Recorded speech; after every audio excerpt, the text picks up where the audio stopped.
truth is the most convincing story that maps onto reality, and that's why the central narrative is falling apart. Right now in the United States, people should not be walking around with masks. We must see the central narrative for the fiction that it is. We are Americans. While elections are sometimes messy, this was a secure election. The founders began the fight for human liberty and self-governance, and it's up to us to finish the job. I'll tell you what, we are in a truth emergency right now.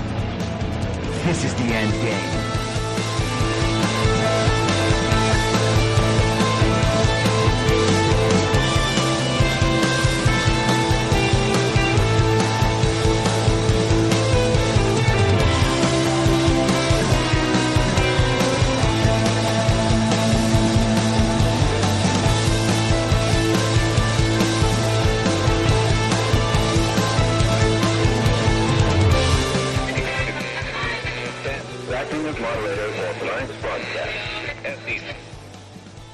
It's Tuesday, April 11th, 2023, the 811th day of dystopia.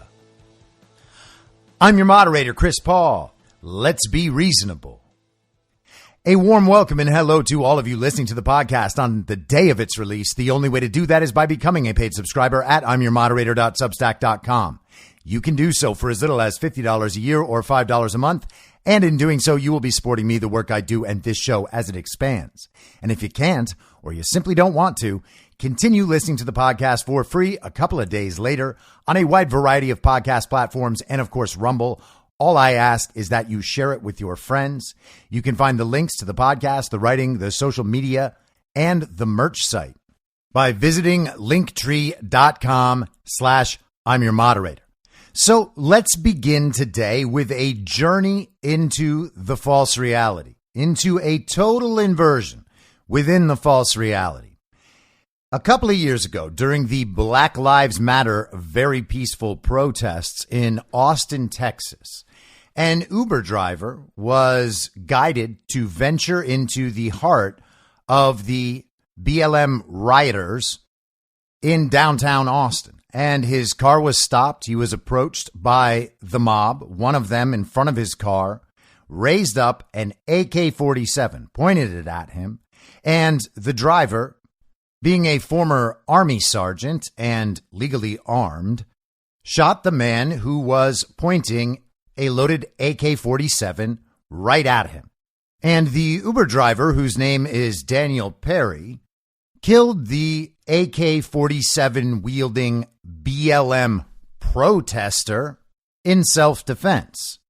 Now, last week, Daniel Perry, the Uber driver, was convicted of murder, prosecuted by a Soros-installed district attorney in Austin, Texas. The lead detective on the case claimed in an affidavit that Soros district attorney directed him to remove exculpatory information that he had intended to present in his grand jury testimony. After shooting the man with the AK-47 who was threatening Daniel Perry's life, Perry drove a couple of blocks, stopped, called the police, and turned himself in. And now he is being portrayed as a murderer, being convicted of murder. And naturally, in the false reality, the mainstream media must rush to the defense of the man who was killed in self-defense by Daniel Perry. What else could it mean to have the right to defend yourself if you are not allowed to shoot someone who is pointing a gun at you and threatening you as part of a mob that has surrounded your vehicle? And by the way, there is photographic and video evidence of this event taking place. But here's how MSNBC portrayed it. This is Mara Gay with Morning Mika. NBC's Dana Griffin with that report. Mara Gay, what's going on here? Your thoughts? My first thought is that we just have too many guns in America, and how tragic that we could have somebody who would be so irresponsible, in such a heated situation, just add a gun into that. And this is the tragedy that you get. And it doesn't. Now, I have to stop right there because I know that this maybe sounds confusing from the beginning. You're thinking she's talking about the BLM rioter, right? The white man who is on the side of BLM Antifa raising a loaded AK-47 at an Uber driver who is just passing through. That must be who she's talking about, adding a gun into an already heated situation. There are too many guns in our society. This is a heated moment. Why in the world would you add a gun to it? And that might be a relevant point if you're talking about the BLM Antifa rioters. But because we're in the false reality, she's actually talking about Daniel Perry, the Uber driver who had a loaded AK-47 pointed at him from about 8 feet away. Just wanted to make sure that was clear. Have to be this way. You know, the Black Lives Matter protests were overwhelmingly peaceful protests about the dignity of human lives. That's what that was about. And instead, we're sitting here several years later having to talk about this family that's been devastated and left behind because of that. And so there's that. And then my other thought is that, you know, I think the word that was used in the segment was the short circuiting of the justice system. And that's exactly right. I mean, we've always known in this country that for those who are powerful, have often abused or been able to abuse the criminal justice system for their own whims and political purposes and ends. And that's what Governor Abbott appears to be doing here. Now, again, I understand you're probably like, okay, well, what she's saying is making sense, right? The justice system can get totally distorted and skewed and used for the benefit of the powerful people. And now we have this grave injustice that can not only destroy families, but can destroy society if it spreads.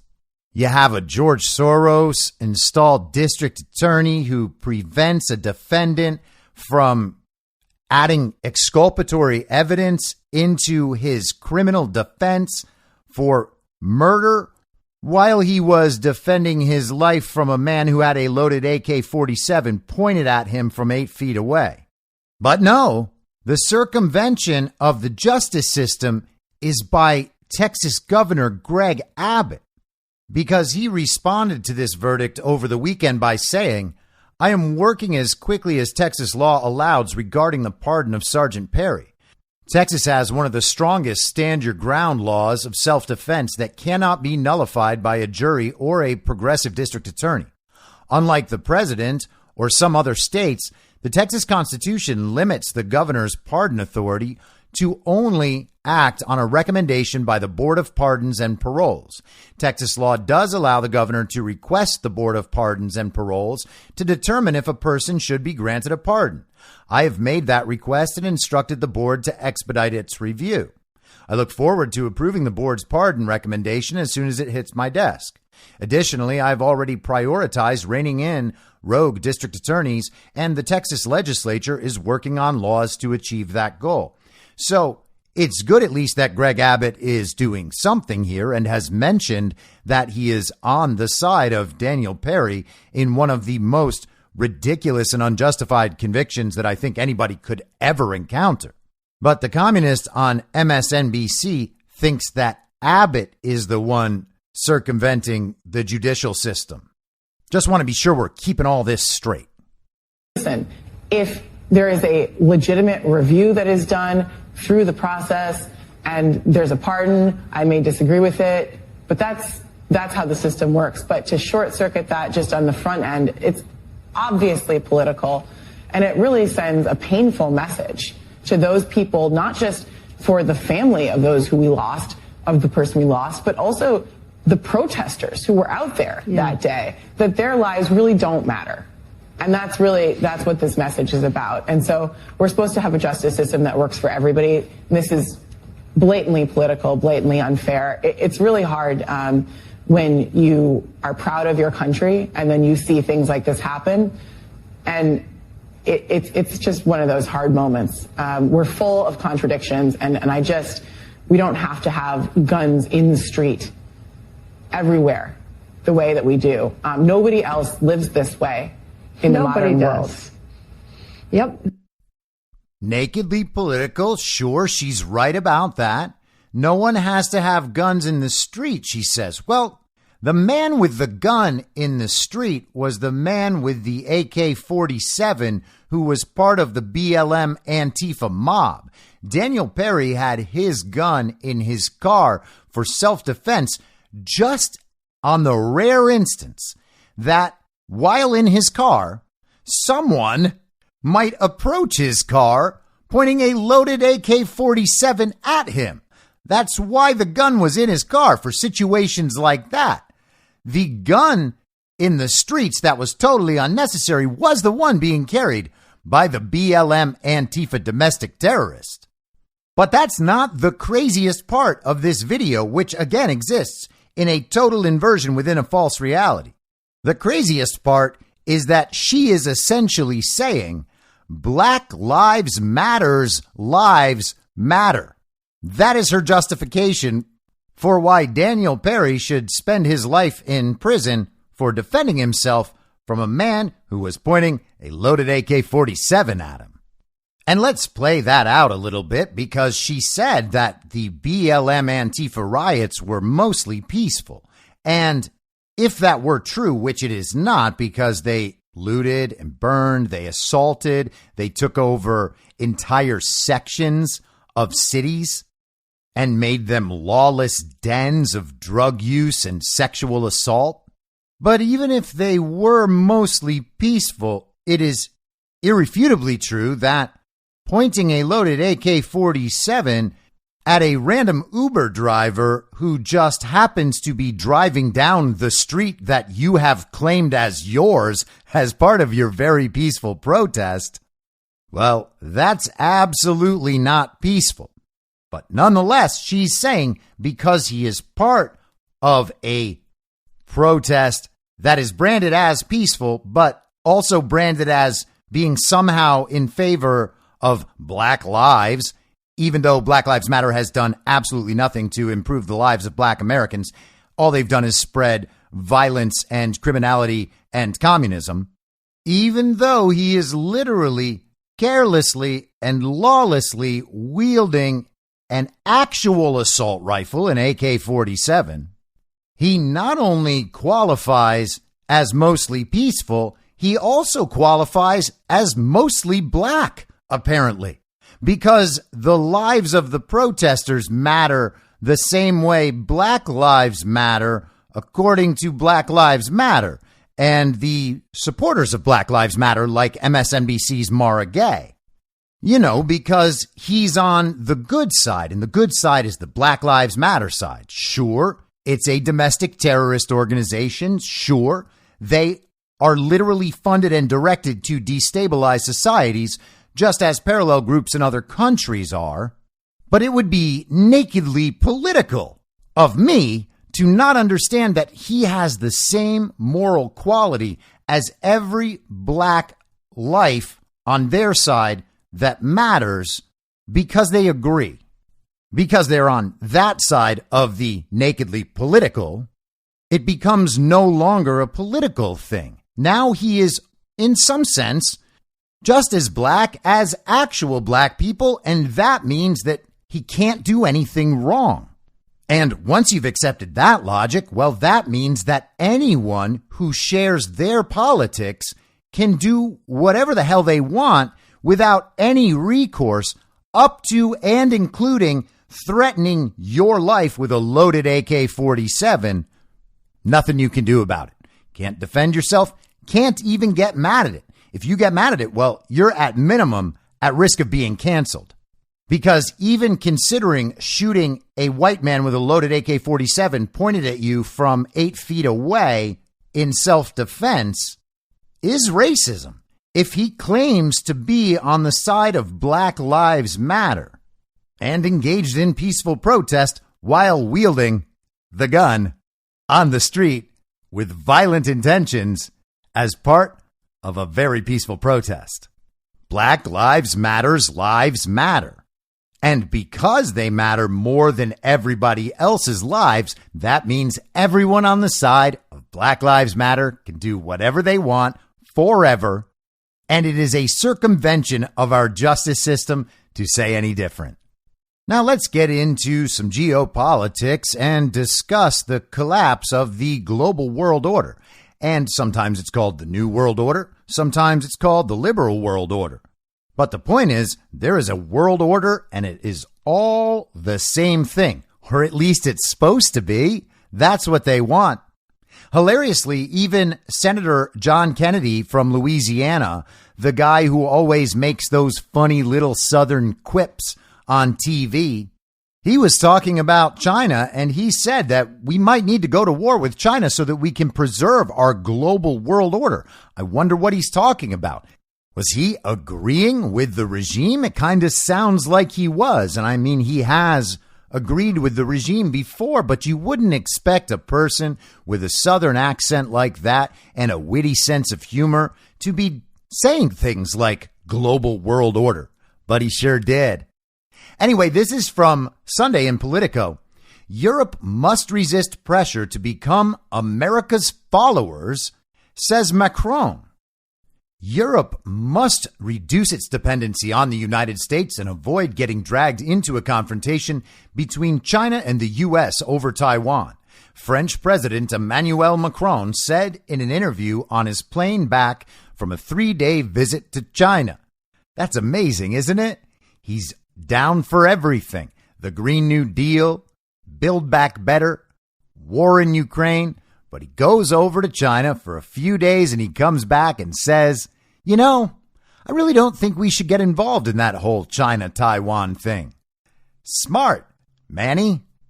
Speaking with Politico and 2 French journalists after spending around 6 hours with Chinese President Xi Jinping during his trip, Macron emphasized his pet theory of strategic autonomy for Europe, presumably led by France, to become a third superpower. He said the great risk Europe faces is that it gets caught up in crises that are not ours, which prevents it from building its strategic autonomy. While flying from Beijing to Guangzhou in southern China aboard France's version of Air Force One, which is basically a normal plane but socialist and smokes cigarettes. The paradox would be that, overcome with panic, we believe we are just America's followers, Macron said in the interview. The question Europeans need to answer, is it in our interest to accelerate a crisis on Taiwan? No. The worst thing would be to think that we Europeans must become followers on this topic and take our cue from the U.S. agenda and a Chinese overreaction, he said. Just hours after his flight left Guangzhou, headed back to Paris, China launched large military exercises around the self-ruled island of Taiwan, which China claims as its territory, but the U.S. has promised to arm and defend. And by the way, U.S. policy, as is always worth remembering, is that there is one China and that Taiwan is part of that China. And then we have an informal policy that says Taiwan is totally its own nation, separate and distinct from China. It is a democracy whose sovereignty we must protect, same as Ukraine. Those exercises were a response to Taiwanese President Tsai Ing-wen's 10-day diplomatic tour of Central American countries that included a meeting with Republican U.S. House Speaker Kevin McCarthy while she transited in California. People familiar with Macron's thinking said he was happy Beijing had at least waited until he was out of Chinese airspace before launching the simulated Taiwan encirclement exercise. Beijing has repeatedly threatened to invade in recent years and has a policy of isolating the democratic island by forcing other countries to recognize it as part of one China. But that's what our country does. Our country recognizes Taiwan formally as part of one China. Macron and Xi discussed Taiwan intensely, according to French officials accompanying the president, who appears to have taken a more conciliatory approach than the U.S. or even the European Union. Stability in the Taiwan Strait is of paramount importance, European Commission President Ursula von der Leyen, who accompanied Macron for part of his visit, said Xi told Xi during their meeting in Beijing last Thursday. The threat of the use of force to change the status quo is unacceptable, says a woman who is utterly powerless when it comes to China. And by the way, since we're talking about the European Union and China, neither of which are the United States, perhaps it's easier to see in this framing that there is no reason in the world why the head of the European Union is in any position to be telling China what to do about Taiwan, which is recognized essentially worldwide as part of China. She responded by saying anyone who thought they could influence Beijing on Taiwan was deluded. Macron appears to agree with that assessment. Europeans cannot resolve the crisis in Ukraine. How can we credibly say on Taiwan, watch out, if you do something wrong, we will be there? That's a good question. If you really want to increase tensions, that's the way to do it, he said. And Emmanuel Macron is suddenly sounding very smart, very with it, very understanding of what the reality beyond the media narrative actually is. Europe is more willing to accept a world in which China becomes a regional hegemon, said Yanmei Shi, a geopolitics analyst at Gavakal Dragonomics. Some of its leaders even believe such a world order may be more advantageous to Europe. And I love when they reach the point where their plan is no longer possible, so they begin to tell other people that this is what they really wanted the whole time. We talked last week about how Ukraine offering to finally give up Crimea was like saying you're breaking up with your girlfriend 8 years after she left. This is basically revising it to the point where you say that you actually kicked her out 8 years ago. In his trilateral meeting with Macron and von der Leyen last Thursday in Beijing, Xi Jinping went off script on only two topics, Ukraine and Taiwan, according to someone who was present in the room. Whose script do they think that Xi is reading? By the way, he went off script? What does that mean? Xi was visibly annoyed for being held responsible for the Ukraine conflict, and he downplayed his recent visit to Moscow, this person said. He was clearly enraged by the U.S. and very upset over Taiwan, by the Taiwanese president's transit through the U.S., and the fact that foreign policy issues were being raised by Europeans. In this meeting, Macron and von der Leyen took similar lines on Taiwan, this person said. But Macron subsequently spent more than 4 hours with the Chinese leader, much of it with only translators present, and his tone was far more conciliatory than von der Leyen's when speaking with journalists. So it sounds like Manny Mac had a little private session with Xi Jinping and was read the riot act and came out of the meeting much better behaved. Macron also argued that Europe had increased its dependency on the U.S. for weapons and energy and must now focus on boosting European defense industries. Except that's not really possible, is it? If you're already dependent on a foreign country supplying weapons and energy and still losing spectacularly. He also suggested Europe should reduce its dependence on the extraterritoriality of the U.S. dollar, a key policy objective of both Moscow and Beijing. Isn't that interesting? One of the world's most powerful leaders, Emmanuel Macron, part of the European Union, is concerned that he also needs to reduce dependence on the dollar, something both Moscow and Beijing see as a key policy objective. But don't worry, the global world order is very strong. The global regime's fiat currency is still going to be the world's reserve currency. And despite turning all of their intelligence over to the enemy and now just releasing it into the wild, they are still going to win in Ukraine. Don't you see how powerful and leveraged the position of the Europeans is? And don't you see the power and leverage of the fake administration? The fake administration is so strong that Emmanuel Macron is like, hey, yeah, I'm going to do what the Russians and the Chinese say. It's only prudent. If the tensions between the two superpowers heat up, we won't have the time nor the resources to finance our strategic autonomy, and we will become vassals, he said. That's France. concerned about becoming a vassal state of either the United States or China. Russia, China, and Iran and other countries have been hit by U.S. sanctions in recent years that are based on denying access to the dominant dollar-denominated global financial system. Some in Europe have complained about weaponization of the dollar by Washington, which forces European companies to give up business and cut ties with third countries or face crippling secondary sanctions. And this is what we talked about yesterday. One dominant, manipulable, centralized currency allows for the cheating by the global regime to subjugate all the nations of the world. And that really is the ultimate battle here. It's their money and their control, centralized, dominant, manipulable, versus sovereign nations working for the good of their people and using the currencies that their trading partners are willing to trade with.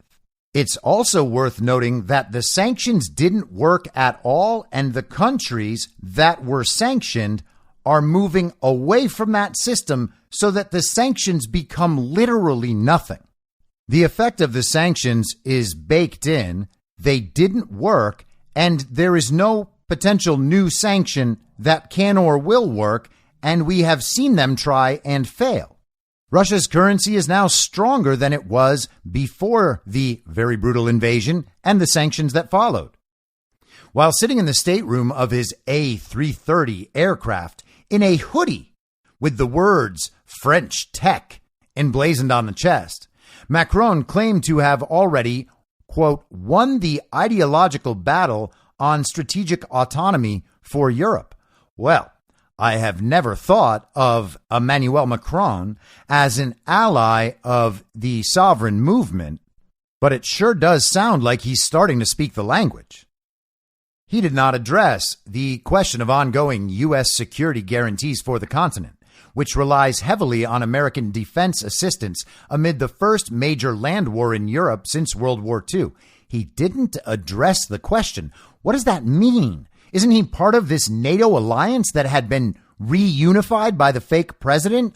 What do you mean, Emmanuel Macron, that you cannot address the status of U.S. security guarantees for Europe? That's what NATO's all about. Are you saying that NATO might be collapsing?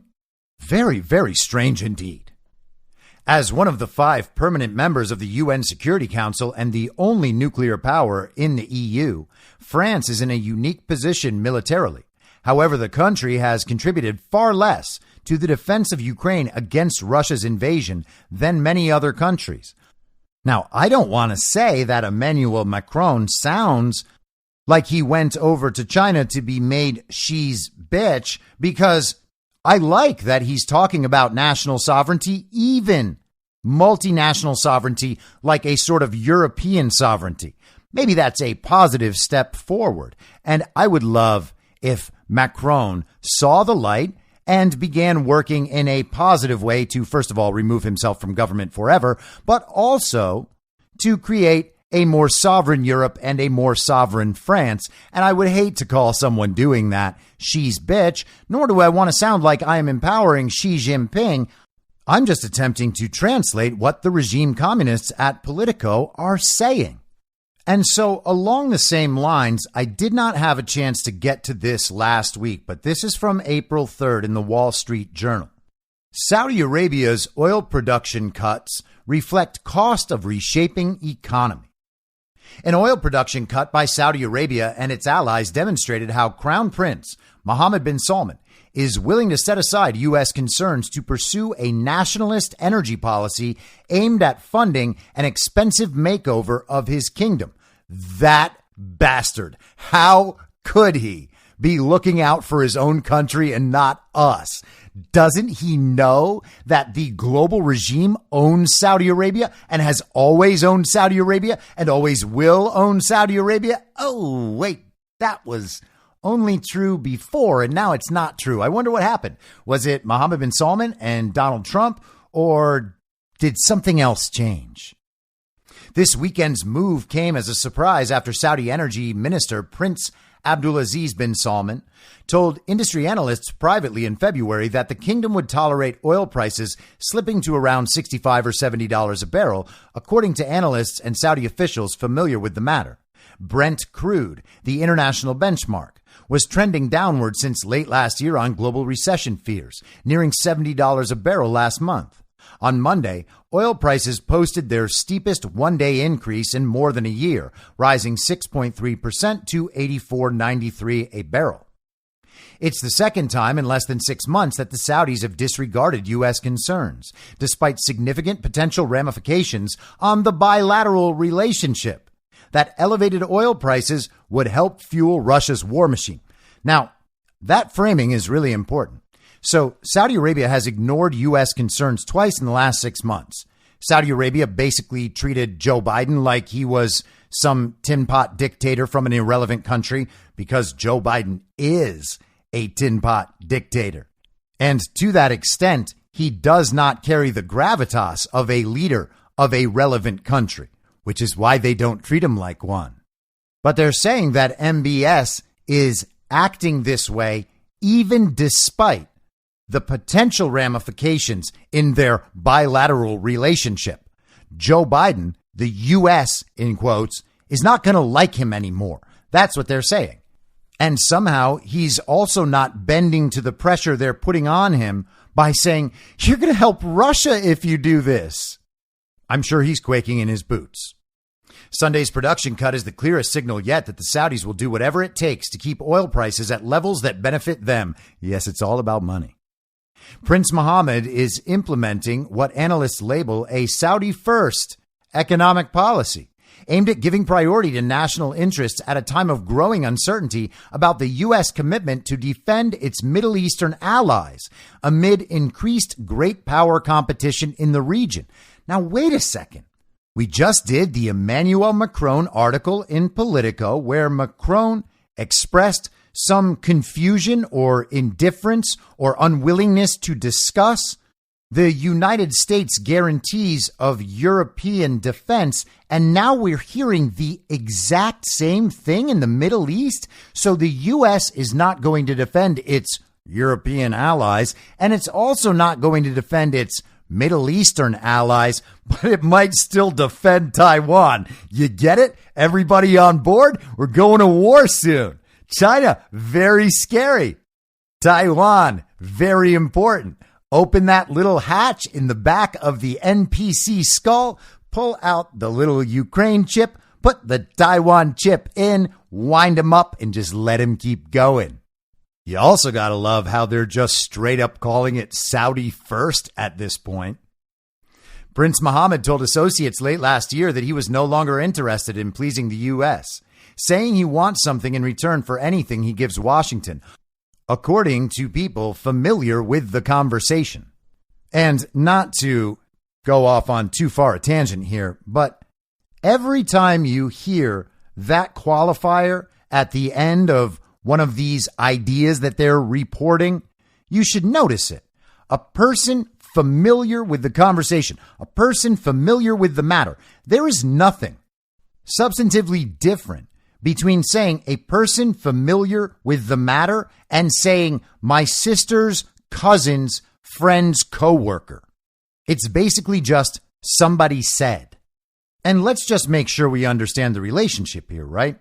So Mohammed bin Salman is saying he is no longer interested in pleasing the United States. Now the relationship will be, if they want something, we get something too.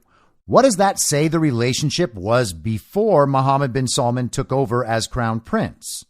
That says that the global regime, as enacted and branded through the United States of America, had full control over Saudi Arabia, and they could tell Saudi Arabia what to do, to the point where Saudi Arabia could not even demand anything in return. He is now saying, I don't care about pleasing that regime. They can ask me to do things. If I want to do them, I will do them. If I don't want to do them, I will not do them. And from that posture, he allowed the fake president, the illegitimate president of the United States, Joe Biden, to travel to Saudi Arabia, be treated like an irrelevant tin pot dictator, and send him away with absolutely nothing but a fist bump. So not only is Mohammed bin Salman no longer the bitch of the regime, Joe Biden can't even rise to the level of being Mohammed bin Salman's bitch. Biden bitched out and got nothing for it. And the article goes on. It goes deeper into the oil policy. You can find this article on the info stream on Telegram, t.me/I'm your moderator. I posted the archived version from the Wall Street Journal. This is the one that you can read from behind the paywall. You will find the link in the info stream. But one more paragraph is worth reading. Officials and other people familiar with Saudi oil policy say Riyadh's move wasn't a surprise, as it needs to defend higher prices to pay for massive development projects at home, some of which are so big that the Saudis call them giga projects. These include a Red Sea resort the size of Belgium, with Maldives-style hotels hovering above the water, and a $500 billion futuristic high-tech city in the desert that is 33 times bigger than New York City. 33 times bigger. That's interesting. It's not 32. It's not 34. 33 times bigger. But what's funny about that paragraph is that they're trying to claim that this move is being made because they need to build these fancy new massive cities and projects, and it's got nothing to do with the state of the world and the fact that the fake president has no leverage anywhere, really. The leverage is gone from Russia. It's gone from China. It's gone from India. It's gone from Iran and from North Korea. And now we're finding out that he has no leverage over Saudi Arabia or Europe.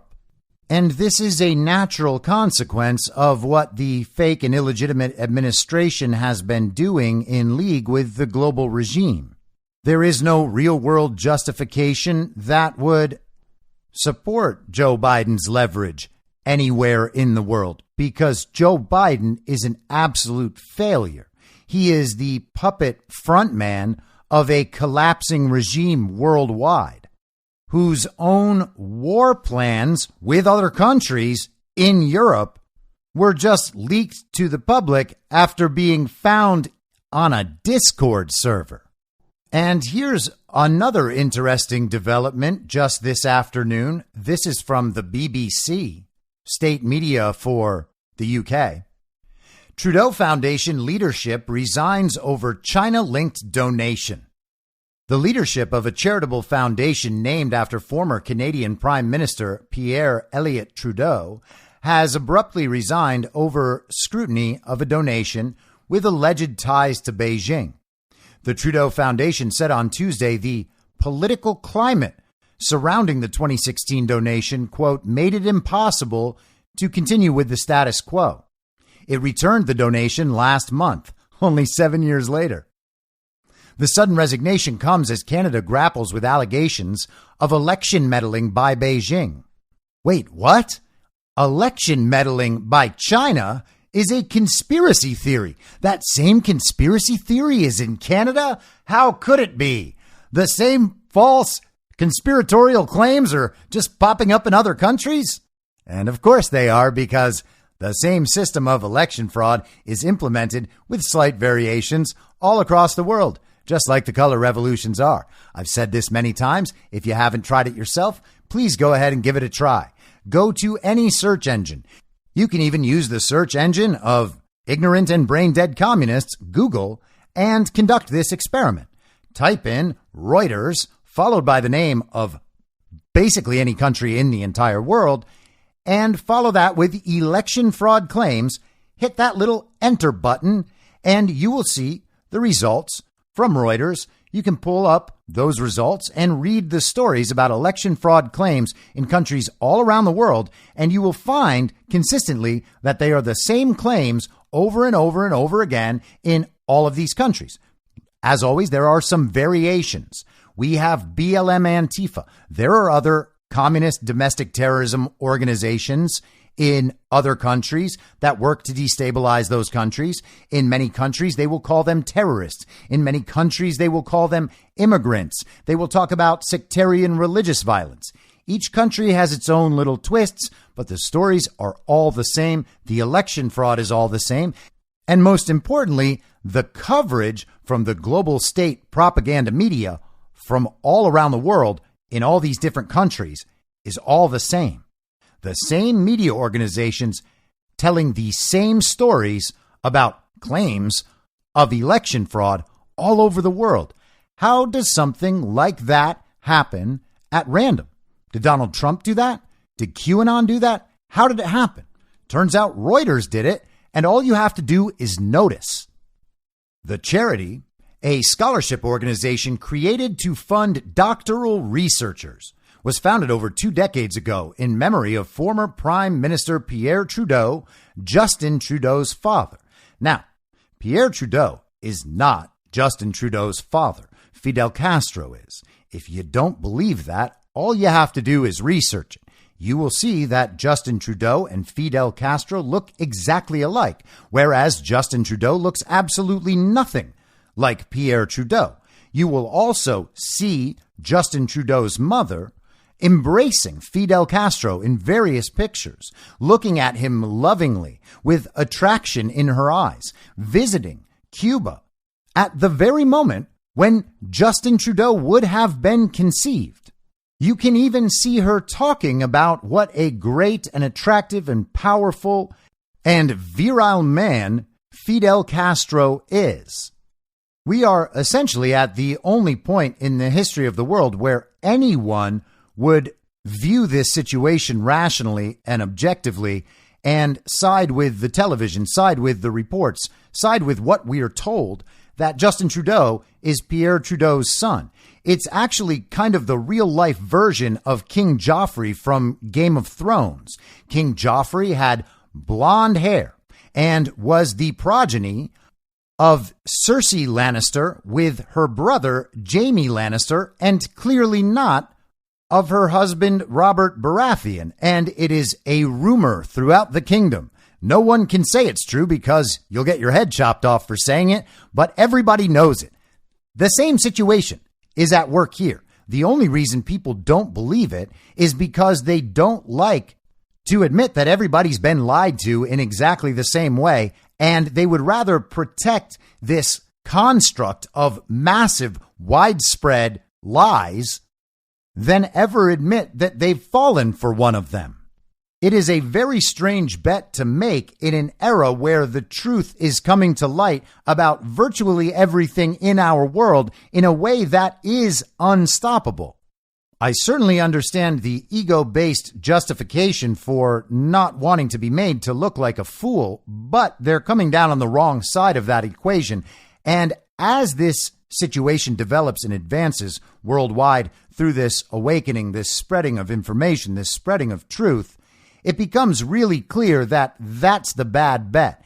You are going to look like you were fooled not just once or twice or a few times, but you were fooled about absolutely everything.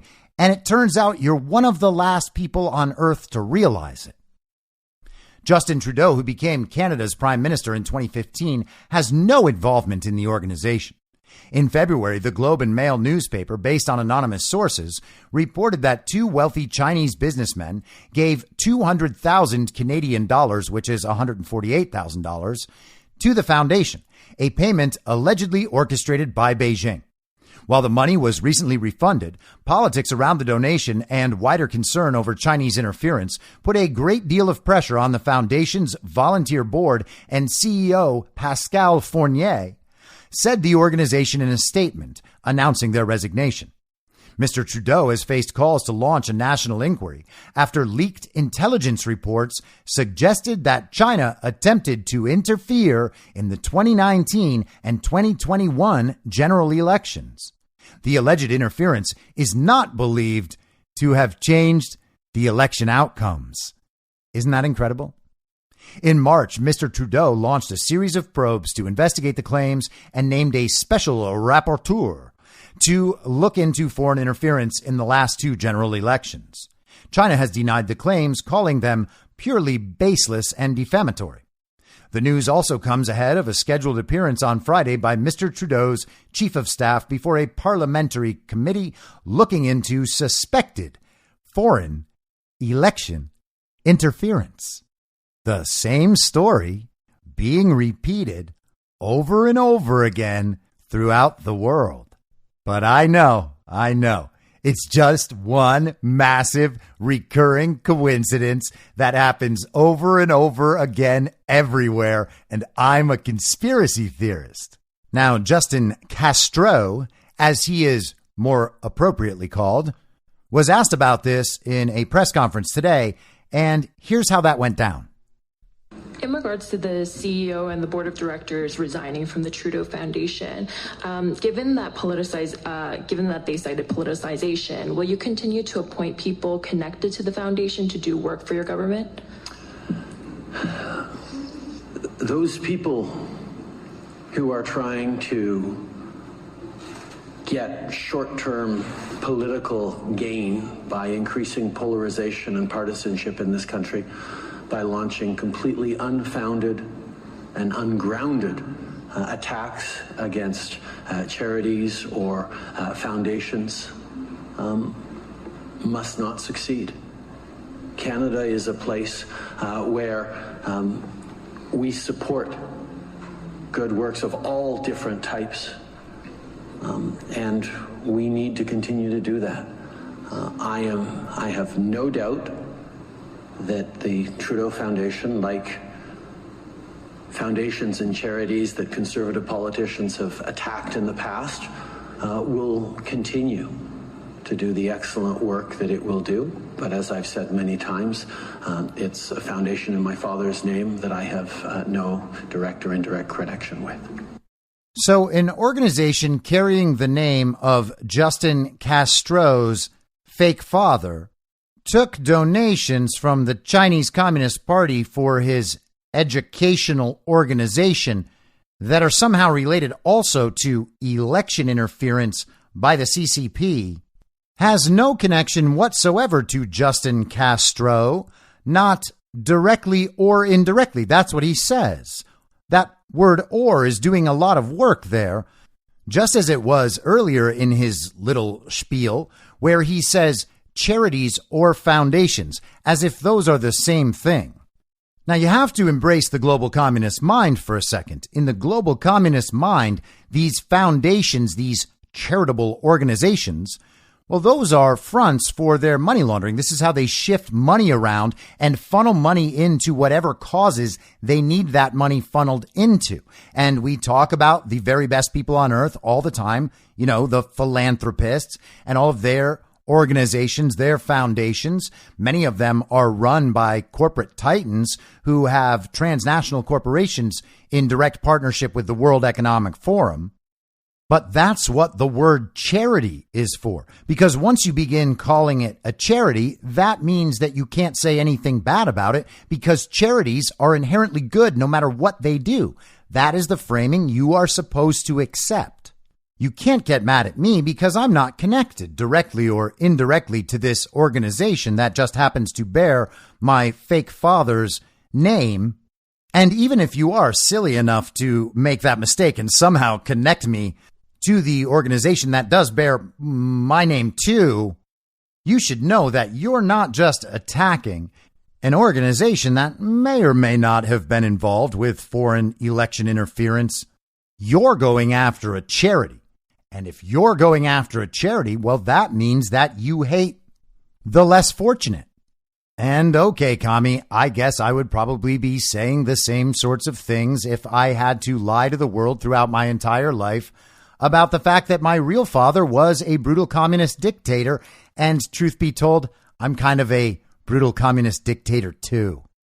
And speaking about what happens in brutal communist dictatorships, this letter was sent by Jim Jordan in his capacity as the chairman of the House Committee on the Weaponization of the U.S. Government against the American Citizenry.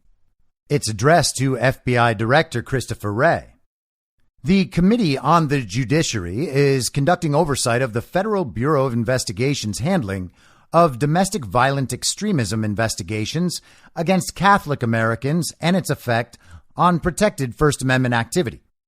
Based on the limited information produced by the FBI to the committee, we now know that the FBI relied on at least one undercover agent to produce its analysis, and that the FBI proposed that its agents engage in outreach to Catholic parishes to develop sources among the clergy and church leadership to inform on Americans practicing their faith. This shocking information reinforces our need for all responsive documents, and the committee is issuing a subpoena to you to compel your full cooperation. We have repeatedly sought information from the FBI related to a January 23rd, 2023 document generated by the Richmond Field Office entitled Interest of Racially or Ethnically Motivated Violent Extremists in Radical Traditionalist Catholic Ideology Almost Certainly Presents New Mitigation Opportunities.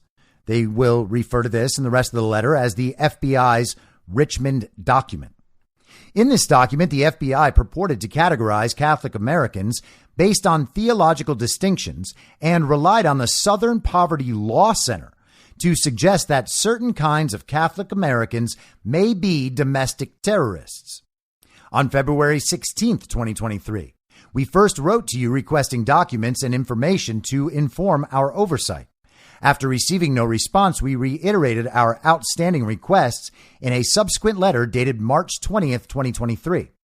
On March 23rd, 2023, we received a substandard and partial response consisting of only 18 pages, many with significant redactions of, quote, personally identifiable information or, quote, specific non-public information about FBI investigations, sources, and methods that prevents the committee from fully assessing the content and context of the documents and obtaining information requested from the Bureau.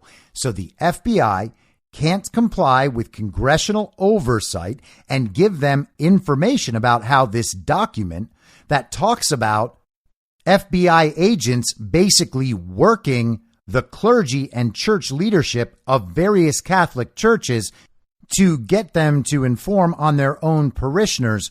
We can't see that information because the FBI needs to protect its sources and methods. The same excuse as always. The limited information that was provided to the committee makes clear that we must possess all responsive material without redactions.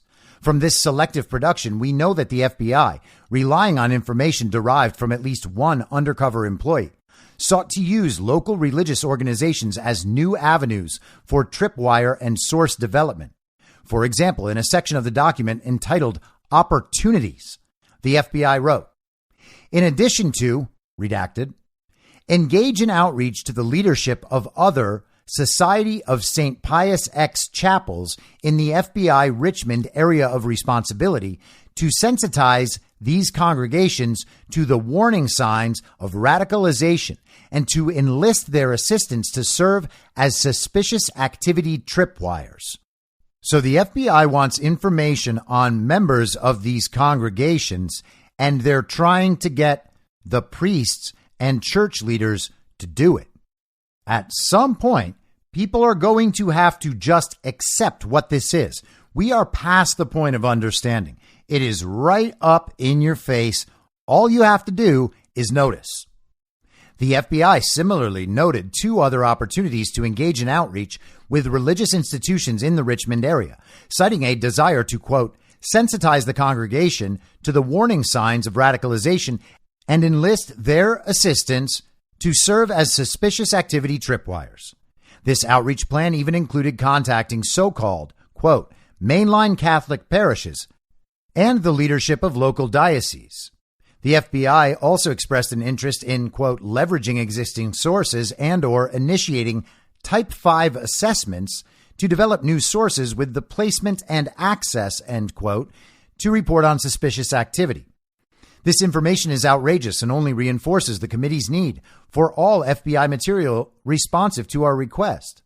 The documents produced to date show how the FBI sought to enlist Catholic houses of worship as potential sources to monitor and report on their parishioners. Americans attend church to worship and congregate for their spiritual and personal betterment. They must be free to exercise their fundamental First Amendment rights without worrying that the FBI may have planted so-called tripwire sources or other informants in their houses of worship. Although the FBI claims to have numerous and rigorous policies to protect First Amendment rights, the FBI's Richmond document plainly undercuts these assertions. The document itself shows that its contents, including its proposal to develop sources in Catholic churches, were reviewed and approved by 2 senior intelligence analysts and even the local Chief Division Counsel. We know from whistleblowers that the FBI distributed this document to field offices across the country. It is unclear, however, how many FBI employees explored, quote, new avenues for tripwire and source development in Catholic houses of worship across the country as a result of the FBI's Richmond document. The Supreme Court has recognized that Congress has a, quote, broad and indispensable, end quote, power to conduct oversight, which, quote, encompasses inquiries into the administration of existing laws, studies of proposed laws, and surveys in our social, economic, or political system for the purpose of enabling Congress to remedy them, end quote.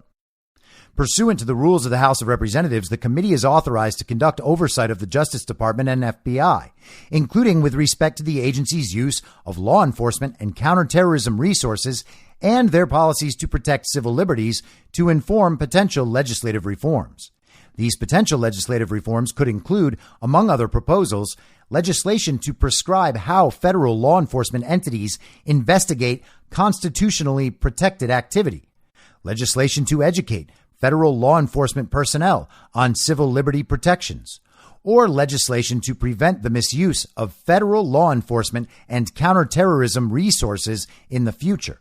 The information we have requested about the FBI's Richmond document is necessary to inform such potential legislation. Accordingly, and in light of your disregard of our earlier voluntary requests, please find attached the subpoena for the requested documents and information. And it's at moments like these that it's good we got the communists on record about Congress's ability to enforce its subpoenas throughout the sham January 6th committee episode. Again, everybody always freaks out while this stuff is happening, but the truth is anything they do must now necessarily end up snapping back in their face. They are in a desperate, panicked situation, in an existential crisis. They continue to go more extreme in order to fix and solve these problems, and in doing so, they become more obvious in what they're doing. They call attention to themselves and increase the likelihood of their own downfall by the very same processes in the future. This is the phenomenon we see replicate over and over and over again. All you have to do is notice. And not to be repetitive, but it really is worth understanding what it means when the illegitimate and unelected government begins to attempt to develop priests and church leadership as informants against their own parishioners. This is the stuff of every single dystopian novel ever written and dystopian movie ever made. It is also something that we are aware happens in other countries, including, by the way, in Ukraine right now, and in places throughout the world in our history. Communist China, Communist Russia, Nazi Germany. And I would bet that Justin Trudeau's actual father has dabbled in it too. Along the same lines, this was released yesterday by America First Legal. The headline on their website, America First Legal's investigation reveals the Biden White House was involved with the Mar-a-Lago raid and that NARA misled Congress. AFL launches additional investigation. Today, America First Legal filed a Freedom of Information Act request with the National Archives and Records Administration's Office of the Inspector General to obtain records related to the Biden White House's special access request for President Trump's records located at Mar-a-Lago. On August 8, 2022, the Federal Bureau of Investigation conducted an unprecedented raid of Mar-a-Lago on the grounds that potentially classified records existed there. According to press reports, Biden administration aides were stunned to hear of this development. However, new NARA records obtained through America First Legal's investigation into the circumstances surrounding the Mar-a-Lago raid further confirmed that the FBI obtained access to these records through a special access request from the Biden White House on behalf of the Justice Department. And they enclose the partially redacted document. It appears that the Biden White House and DOJ coordinated to obtain the Trump records and perhaps create a pretext for the law enforcement raid by way of a special access request. What this effectively means is that there are substantial discrepancies between what the archives has told Congress and what appears in its internal communications. For example, acting archivist Deborah Wall told Representative Mike Turner on August 16, 2022, that NARA, quote, had not been involved in the DOJ investigation or any searches that it has conducted, end quote. This stunning revelation suggests that NARA was misleading Congress about the White House's role in the shocking raid of President Trump's home, and the fact that the Biden White House was acting on behalf of the DOJ raises significant legal concerns. The special access statute authorizes special access requests to an incumbent president only when the records in question are needed for the conduct of current business of the White House. Providing documents to the DOJ for purposes of a criminal investigation is not the current business of the White House. Accordingly, America First Legal is demanding NARA turn over records related to the Biden White House's involvement in the politically motivated raid of President Trump's home. And they attach a statement from Reed Rubenstein, senior counselor and director of oversight and investigations for America First Legal. The evidence suggests that the ostensibly nonpartisan National Archives and Records Administration misled Congress about the Biden White House's responsibility for the FBI's raid of former President Trump's home. The evidence further suggests that Biden officials in the executive office of the president and the Department of Justice unlawfully abused their power and then lied about it to the American people. This government, it seems, acknowledges no limits on its power to harass, intimidate, and silence its political opponents, said Reed D. Rubenstein. So the illegitimacy of the Mar-a-Lago raid and the Trump documents hoax, the boxes hoax, continues, as does its parallel, of course. This is from last week, Fox News. This is April 4th, a week ago. Representative Comer claims testimony by Biden's former assistant on classified docs undermines White House's narrative. So they lied about this too. Whoops, I guess. President Biden's former executive assistant from his time as vice president testified before Congress on Tuesday that classified documents were spread out across 3 different locations in the nation's capital, then remained accessible to Penn Biden Center employees when they were transported there, according to House Oversight Committee Chairman James Comer. And this is from April 4th, the very same day that Trump was arraigned and then blew the whole story up out of the water at a speech the very same night at Mar-a-Lago. Kathy Chung, who joined Biden's staff in 2012 and stayed in the role through the end of the Obama administration, sat down for a transcribed interview with the committee about classified documents that the president's attorneys say were first found at the Penn Biden Center on November 2nd, 2022. Another tranche of classified documents were later located at the president's home in Wilmington, Delaware. Representative Comer said that Chung, quote, provided startling information that undermines the Biden White House's narrative on the matter. Today, we learned that when Joe Biden left the vice presidency, boxes containing classified documents, vice presidential records, and other items were stored in 3 different locations around the Washington, D.C. area, including an office near the White House, an office in Chinatown, and eventually the Penn Biden Center, Representative Comer said in a statement.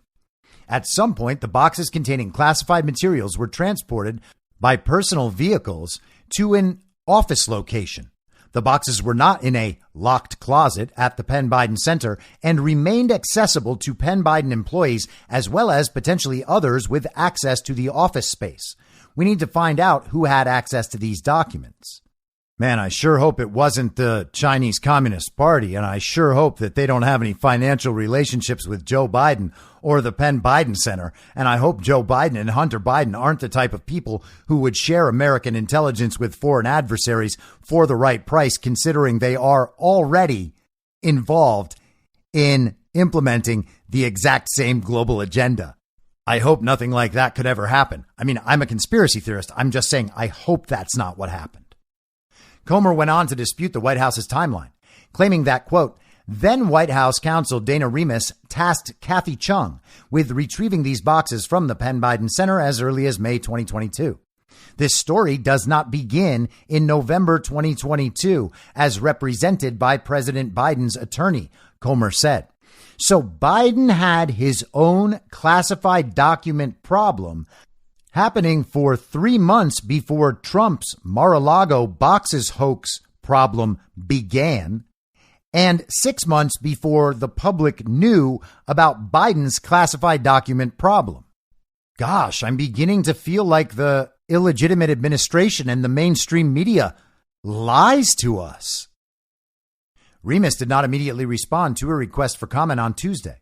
Representative Jamie Raskin, old Friar Cuck, whose father was a communist and whose wife is a communist and who is himself an avowed communist, the top Democrat on the House Oversight Committee, appeared to dispute Comer's characterization of Chung's testimony, saying she wasn't aware of classified documents at the Penn Biden Center until the president's attorneys found them there last November. Ms. Chung has cooperated with committee Republicans every step of the way, providing materials to investigators, voluntarily sitting for an interview, and working in good faith with Congress, Representative Raskin said in a statement.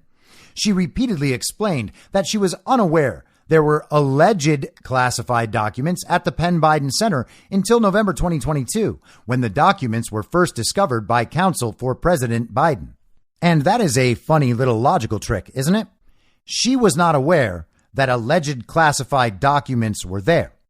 That doesn't mean that she doesn't know these documents were there, right? So if I had an issue of Sports Illustrated and it was classified, you might not know that I had a classified issue of Sports Illustrated on my coffee table, but you would know that I had an issue of Sports Illustrated on my coffee table. What he's really saying is that she admits the documents were there and didn't know they were classified, which, even if true, only excuses blame from her and does nothing to excuse the blame from the fake president and his family. It actually only confirms their guilt and makes it worse, which is why Representative Raskin, being the conniving little communist he is, uses these kind of linguistic tricks. Chung, who was recommended to the president in 2012 by his son, Hunter Biden, now works as the Pentagon's deputy director of protocol. It's just like one big political criminal mafia family, isn't it? All you have to do is notice.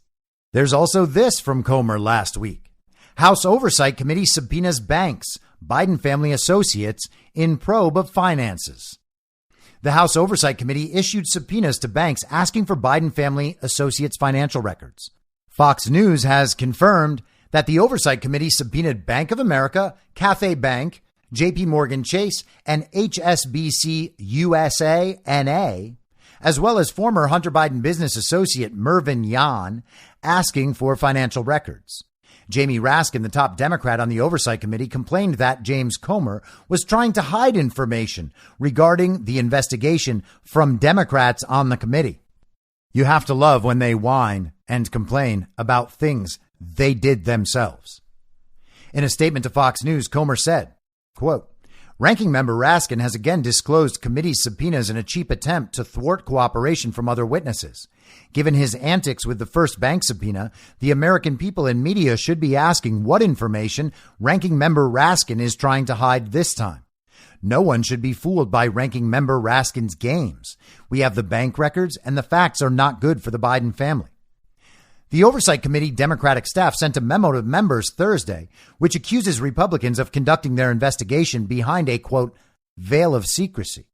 And these are, by the way, the same people who wanted Adam Schiff and Eric Swalwell to remain on the House Intelligence Committee, despite their history of going out and lying to the press and saying they had the intelligence to back up their claims, but could not talk about the intelligence because it's classified. Turns out there wasn't any of that intelligence. They were making it up the whole time. These claims now ring hollow.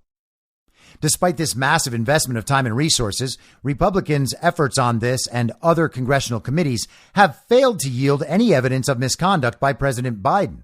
Nevertheless, Chairman Comer has issued 6 document subpoenas for financial records as part of this renewed investigation, several of which have been based on information committee Republicans know to be false, the memo states. And again, same people who wanted Adam Schiff and Eric Swalwell on the Intelligence Committee. The Democratic memo alleges that Republicans haven't been publicizing their subpoenas or notifying Democrats, which has purportedly resulted in some targets of subpoenas being unaware that the committee is seeking their records. On February 27, 2023, Chairman Comer secretly issued the committee's first document subpoena as part of committee Republicans' ongoing investigation into the Biden family to Bank of America. This subpoena sought, among other information, all financial records from January 20th, 2009 to the present, a staggering 14-year period for John R. Walker, a private U.S. citizen. Yet because of Chairman Comer's use of a secret subpoena, Mr. Walker was never notified that the committee had subpoenaed his financial records from Bank of America. He was never notified that Bank of America turned over his records to the committee, and he was never notified that the committee was publicly releasing information from these records, the memo states. A spokesperson for Cathay Bank told Fox News Digital that the bank will cooperate with the Oversight Committee. Cathay Bank, a NASDAQ-listed U.S. financial institution for over 60 years, has cooperated with the House Committee on Oversight and Accountability's request for information. The bank intends to continue to cooperate with the committee, the spokesperson said. So Friar Cuck sounds like he's screaming and whining that everything is so unfair, and he is informing these people in Joe Biden and Hunter Biden's inner circle that their documents have been subpoenaed from banks. Can you imagine the uproar we would be hearing if this was reversed and Republicans were out there warning people that their financial records had been subpoenaed by Congress in an attempt to thwart investigations? These people are insane, and their insanity, it should be realized, is a product of the existential crisis they're having. It's a product of their desperation and panic. Everything is falling apart. They are attempting to act like they are confident and in control. The other side is incompetent and dishonest. This tactic actually used to work when people trusted these fools and trusted the mainstream media. But neither of those things are true anymore. This is just blatant now. Again, all you have to do is notice. But they're not the only people losing their shit either. The Republican establishment is kind of beginning to confront the reality that Donald Trump is the only person with a chance to win that nomination unless he either drops out, dies, or the regime attempts to steal the primary elections from him in the broad light of day. And we will wrap it up with this from the conservativetreehouse.com yesterday. Team DeSantis focused on creating AstroTurf attendance for 2024 campaign rallies. So this is just one day after we discuss how the illegitimate administration is hiring an army of social media influencers so that they can direct these people on what to say to their audiences. Apparently, Ron ! Needs some help in getting people to come to his events. As Team Ron DeSantis prepares for the national launch of a 2024 presidential bid, one of the campaign's primary areas of concern is the need to create optics representing support and momentum, as noted by comments delivered to the Washington Post by DeSantis PAC organizers. DeSantis allies are acutely aware of Trump's still strong influence and appeal in the Republican Party. A senior member of Never Back Down PAC has said that the group will be heavily involved in building crowds for DeSantis, in part because of Trump's fixation on crowd size and the expectation that a front-runner candidate draws big audiences, according to a person familiar with the comments. Quote, "If you're DeSantis, you have to desperately avoid the small room with Jeb Bush asking attendees to please clap," the person said, referencing a viral moment from Bush's unsuccessful presidential campaign in 2016. The last several weeks have been very tough for Team DeSantis, as noted by Politico. On the same day Trump was indicted in an alleged hush money scheme, the Florida governor was posing with puppies at a pet adoption event as his aides instructed reporters to leave. "This is deja vu all over again," said Terry Sullivan, who ran Marco Rubio's 2016 campaign for president. "Trump dominates media coverage, making it impossible for his competitors to get any coverage or forward traction." Isn't that incredible? Let's think about these three major facts so far in this article. 1. Ron DeSantis cannot draw a crowd. Therefore, the people supporting this run effort that may or may not work. Again, it's still entirely possible that Ron DeSantis does not run and that all of this is just the exposure of all the people who want him to run as never Trump stooges of the regime. But putting that aside, we know that Ron DeSantis cannot draw crowds. The people around him understand that. And so they need to find a way to generate crowds around Ron DeSantis. That is number one. They understand that optically, Ron's inability to draw crowds will be read by the world as the fact that Ron DeSantis has no support, because the reality is that relative to Donald Trump, Ron DeSantis does not have any support. And then the other fact of note here is that it is no longer possible to create a public media narrative about a candidate from having him do tiny events where he takes pictures with puppies or goes and works in a pizza parlor, as Ron also did last week. They can't take those little photo ops and blow them up to the world and create a character out of those photo ops. Oh, look at Ron DeSantis, the guy who's nice to puppies, the guy who hangs out and makes a pizza. Ooh, look at him toss the dough in the air. He can spin it around on his finger. Vote for Ron. Well, that no longer works, and the entire establishment knows it.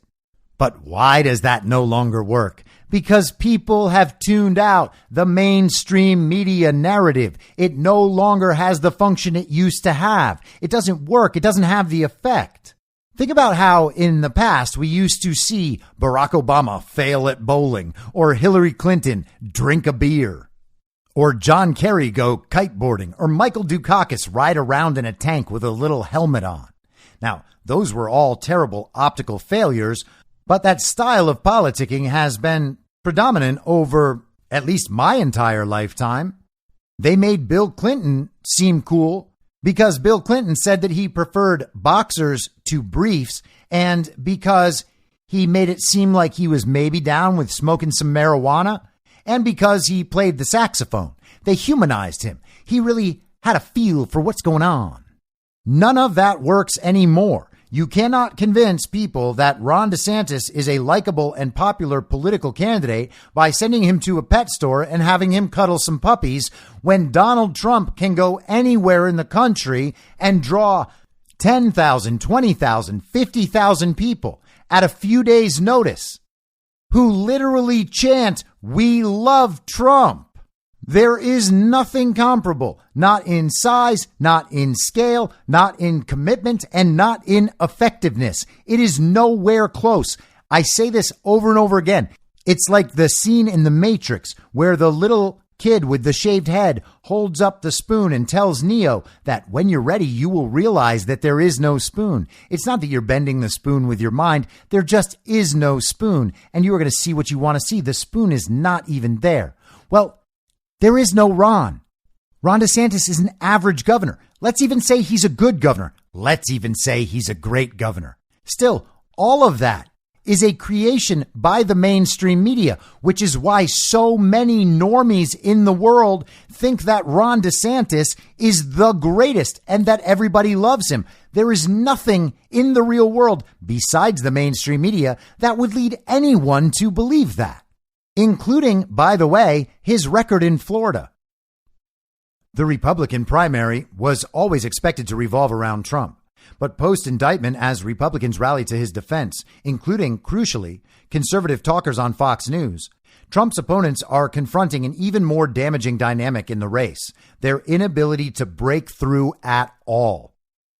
It feels like effing 2016, said a Republican strategist who supports DeSantis and was granted anonymity to speak freely about the dynamics of the race. Is there anything that can suck up as much political oxygen in the American political landscape as Trump? I don't think so. Donald Trump even leads Ron DeSantis in the polls in Florida. Seriously, there is no Ron. And why, by the way, does Trump suck up all the oxygen in the room? Because he is simultaneously the most popular president in America, probably in American history, potentially in world history. And he's also the most dangerous to the regime. They literally can't afford not to cover him. And I'm not saying just financially, like for the television networks. They have to cover him for that. But in a narrative sense, they can't afford not to cover him either. Because if they don't cover him, then we set the narrative, as we already do, and they have nothing to dispute it. They have nothing to put up against it. So they can either let the reality stand and hope nobody notices, or they can go out and try to combat that reality. Nobody noticing is not an option because everybody notices. Everybody talks about it. We are a vast, vast majority, and absolutely nothing can stop what is coming. All you have to do is notice. I'll be back tomorrow at the same reasonable time on the same reasonable podcast network. I don't have a network.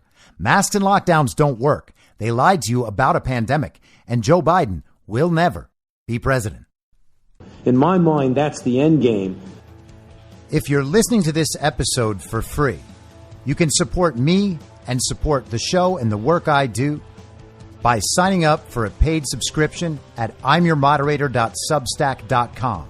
You can do so for as low as $50 a year or $5 a month. Comes out to under $0.25 per episode, and you'll blast right through the paywall for all of the writing. The merch store is www.cancelcouture.com, and you can find everything else by heading to Linktree. Linktree.com/I'mYourModerator. And I'll see you soon out on the range.